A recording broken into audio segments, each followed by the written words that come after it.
Hello friends, तो कैसे आप सब। उम्मीद करता हूँ अच्छे होंगे and welcome back my YouTube channel. दोस्तों सॉरी, सब पहली वीडियो के लिए सॉरी, क्योंकि उसमें ऑडियो की बहुत दिक्कत हो रही थी, बट मैंने अब सब कुछ सही कर दिया है।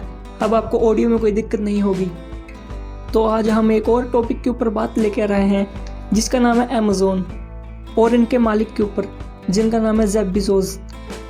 आज हम इनकी वीडियो में इसके बारे में बताएंगे और इनकी मेहनत के बारे में बताएंगे जिससे इन्होंने अमेज़ॉन को पूरी दुनिया में फैलाया, और अमेज़ॉन पहले क्या था और अब क्या है, सभी के बारे में लाइन बाय लाइन बात करेंगे। तो चलिए शुरू करते हैं। ये बात है 1994 की, जब लोगों के पास इंटरनेट नया नया आया था, बट लोगों को इंटरनेट का ज़्यादा इस्तेमाल करना नहीं आता था और लोग इंटरनेट का यूज़ सिर्फ मनोरंजन और कहानियाँ पढ़ने के लिए करते थे। और ये सब देखते हुए जेफ बेज़ोस के दिमाग में भी एक आइडिया आया। उन्होंने सोचा क्यों इसी चीज़ को लेकर एक बिजनेस शुरू किया जाए, क्योंकि इंटरनेट यूज़ करने वालों की संख्या बहुत ही अधिक थी। और उन्होंने एक छोटा सा बिजनेस शुरू किया जिसका नाम बिल्कुल ही छोटा अमेज़ॉन रखा गया। बट जेफ बेज़ोस के लिए ये काम था और वो बहुत मुश्किल काम था, क्योंकि उनको ये बिजनेस शुरू करने के लिए अपनी नौकरी तक छोड़नी पड़ी। वो नौकरी छोड़नी पड़ी जिससे उनका घर चलता था और थोड़े बहुत पैसे कमाते थे। लेकिन जेफ बेज़ोस को अपने ऊपर पूरा भरोसा था और उनके पास जितने भी पैसे थे थोड़े बहुत वो उन्होंने सब अमेज़ॉन के बिजनेस में लगा दिए। और शुरू में अमेज़ॉन पर सिर्फ बुक बेची जाती थी और बुक रेंट पर भी दी जाती थी। ये चीज़ बहुत ही नई थी जो कि लोगों को बहुत पसंद आने लगी और लोग इसमें आने लगे और अपना इंटरेस्ट दिखाने लगे। और लोगों ने अमेज़ॉन पर बहुत बुक भी खरीदी और रेंट पे भी ली। और ये बुक को रेंट देने के लिए थोड़े बहुत चार्ज भी लेते थे, जो कि एक बिजनेस का हिस्सा हुआ करता था। और ये चीज़ पूरा 1 साल तक चली। और फिर 1995 में अमेज़ॉन को बड़ी कंपनियों में उतारा गया और उसका नाम बड़ी कंपनियों में आने लगा। और अमेज़ॉन का नाम दुनिया के सबसे बड़े जंगल अमेज़ॉन से रखा गया और उसके नाम पर रखा गया। और उस समय जेफ बेज़ोस का नाम सबसे बड़ी और सबसे लार्ज बुक बेचने वाले आदमी के नाम से जाने जाने लगे और उन्हें पुस्तक विक्रेता भी कहा जाता था।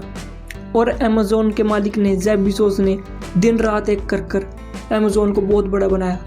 आप अपनी स्क्रीन पर इसकी तस्वीर देख सकते हैं। ये इनकी एक ऑफिस की तस्वीर है जिसमें ये सिर्फ अकेले काम कर रहे हैं। और इनकी कंपनी उस समय बहुत ही गरीब थी।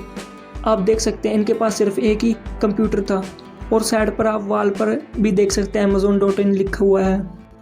और अमेज़ॉन अब बहुत बड़ी कंपनियों में आने लगा था। और 1999 में इसकी जो वैल्यू है वो है $6 अरब, जिससे कि जेफ बेज़ोस दुनिया के सबसे पहले अमीर इंसानों में गिने लगे।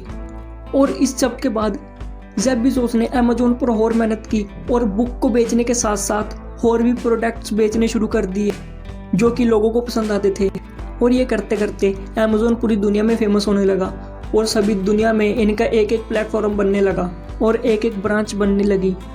और 2012 में अमेज़ॉन भारत में आया और भारत में ये बहुत ही एक यूनिक चीज़ थी, मतलब एक बहुत ही न्यू चीज़ थी। लोगों को इसके बारे में पता नहीं था इतना, लेकिन धीरे धीरे लोग इसमें इंटरेस्ट दिखाने लग गए, भारतीय लोग, क्योंकि ये एक ऐप के रूप में आया था ना, तो लोग इसको ऐप की तरह ही यूज़ करते थे और लोग इससे प्रोडक्ट मंगवाते थे।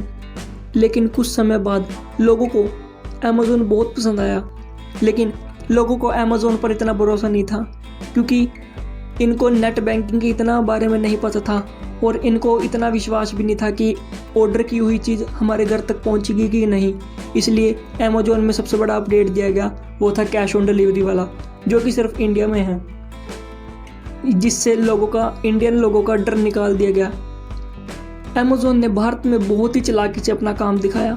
अमेज़ॉन का काम सिर्फ बहुत ही छोटा काम था, क्योंकि जो सामान अमेज़ॉन से खरीदते हैं वो तो मार्केट में है, लेकिन उन्होंने सिर्फ एक काम आसान किया, क्योंकि उन्होंने ये किया जो भी सामान आता था वो सिर्फ हमारे घर तक आता था। उन्होंने सिर्फ डिलीवरी वाला काम किया और डिलीवरी वाला काम करते करते ही बहुत बड़ा नाम कमा लिया इंडिया में भी, जिससे हमें घर बैठे बैठे अपना सामान मिल जाता है।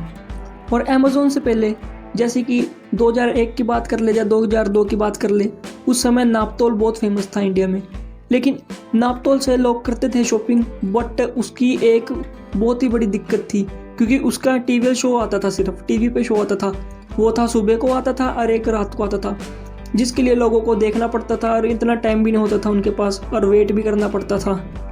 बट अमेज़ोन ने ऐसी गलती कभी नहीं की। उन्होंने सिर्फ अपने आते ही अपनी ऐप लॉन्च की जिससे लोग अपनी मनपसंद का सामान खरीद सकें और अपने जब उनके पास टाइम हो तभी वो अपना टाइम अमेज़ोन को देख सकें। और इसी की रीस में नापतोल ने भी अपनी ऐप निकाली, बट उस समय बहुत समय हो चुका था। अमेज़ोन अपनी पकड़ बना चुका था मार्केट में और लोगों ने सिर्फ अमेज़ोन को ही पसंद किया। और अमेज़ोन को भारत में आकर बहुत ही बड़ी सफलता मिली और भारत को फ़ायदा भी हुआ क्योंकि भारत जैसे देश में आप जानती हैं कितनी बेरोज़गारी है। और अमेज़ोन ने आते ही ये बेरोज़गारी बहुत ही कम कर दी क्योंकि जो लोग बेरोज़गार थे उनको इसमें काम दिलाया गया, जो कि पैकिंग का था और डिलीवरी का था, जिससे लोगों को अच्छी खासी इनकम हो जाती थी। और जेफ बेज़ोस ने अमेज़ोन को बहुत ही बड़े लेवल पर पहुंचा दिया है और इसी लेवल ने उनको दुनिया का सबसे अमीर इंसान भी बना दिया है। और जेफ बेज़ोस का जन्म 12 जनवरी 1964 न्यू मैक्सिको में हुआ। और इनके बारे में जब मैं रिसर्च कर रहा था तो मुझे पता चला कि ये बहुत ही मिडिल क्लास फैमिली से बिलोंग करते थे। और हम अमेज़ोन जैसी बड़ी कंपनी को सिर्फ उनके नाम से जानते हैं, लेकिन उनके पीछे वाली मेहनत कोई नहीं देखता। जैसे जेफ बेज़ोस के पास बिल्कुल छोटा सा ऑफिस था जिसमें वो सिर्फ अकेले काम करते थे और उनके पास इतने पैसे भी नहीं था कि वो अपना एक कंप्यूटर खरीद सके। मतलब उनके पास सिर्फ एक ही कंप्यूटर था जिस पर वो सारा काम करते थे, जो कि आप अपनी स्क्रीन पर देख सकते हैं। वो सिर्फ अकेले काम कर रहे हैं, लेकिन उस समय वो बहुत ही गरीब थे। लेकिन आज इनकी वैल्यू इतनी है कि ये एक शोरूम खड़ा कर सकते हैं कंप्यूटर का क्योंकि इनकी लाइफ बहुत ही मुश्किल रही। ना ही इनके लिए इतना आसान था दुनिया का सबसे बड़ा अमीर इंसान बनना और दुनिया की सबसे बड़ी कंपनी खड़ा करना अमेज़ोन। तो दोस्तों, आप भी अपनी लाइफ में मेहनत करें और चाहे आपकी शुरुआत छोटी ही क्यों ना हो, एक ना एक दिन वो बहुत ज़रूर बड़ी बनेगी। जैसे जेफ बेज़ोस सिर्फ अकेले एक छोटे से कमरे में काम करते थे और आज दुनिया में इनकी कंपनी मशहूर है। दोस्तों, मेहनत ज़रूर लगेगी और टाइम ज़रूर लगेगा, लेकिन जो आपने मेहनत की है ना उसका फल एक ना एक दिन आपको ज़रूर मिलेगा। इसलिए मेहनत करते रहें। और वही बात जो मैंने पहली वीडियो में बताया था कि जल्दी ही डीमोटिवेट हुआ करें। डीमोटिवेट होना आपके लिए बहुत ही गलत हो जाएगा, इसलिए नेगेटिव बंदों से भी दूर रहें। इसी वीडियो में इतना ही, तब तक के लिए बाय। और हाँ, जाते जाते मेरा चैनल सब्सक्राइब जरूर करते रहना प्लीज़। Thank you.